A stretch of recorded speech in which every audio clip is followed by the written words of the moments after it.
Spaghetti Korean lah, kita celup sos dulu. Ayam spaghetti Korean, apa tu? Kita letak plating. Harga dia RM10 saja. Okey. Okey, letak cheese. Salad. Coleslaw. Rice. Okey. RM10 saja. RM10 saja. Wow. Ni macam ni RM10 saja.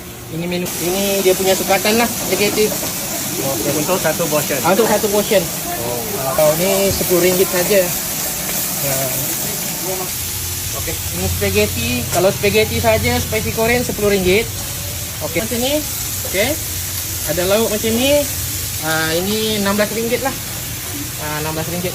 6 plating. Okey, ini spaghetti spicy Korean lah. Harga RM16.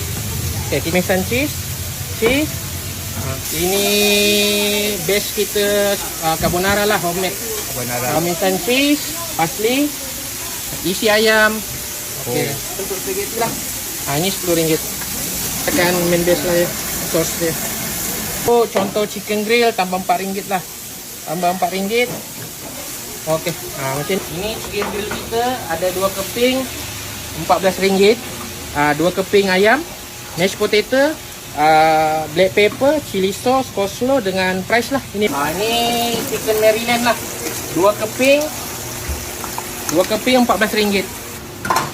Okey. Black pepper, macam ni RM14 lah. 2 keping ayam. Buat cheesy chicken lah RM9 saja. Okey, ini cheesy chicken.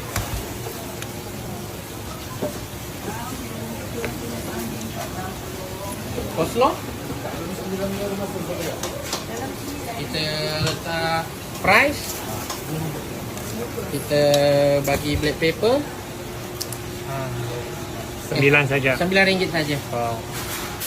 Kita tengah masak chicken grill. Menu paling famous kat sini lah. Chicken grill. Chicken grill 2 keping RM14. Oh, Dan 14 keping saja. RM10.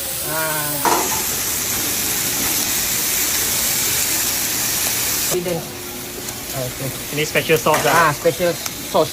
Homemade lah. Homemade. Betul. Oh, bukan black pepper. Bukan. Black pepper nanti ada bagi jugalah. Okay. Tapi ini special sauce lah. Okay. Ini chicken spicy Korean RM10.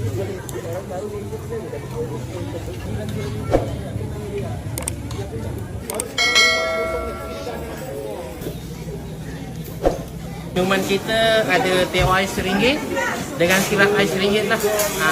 Cuma RM1 saja.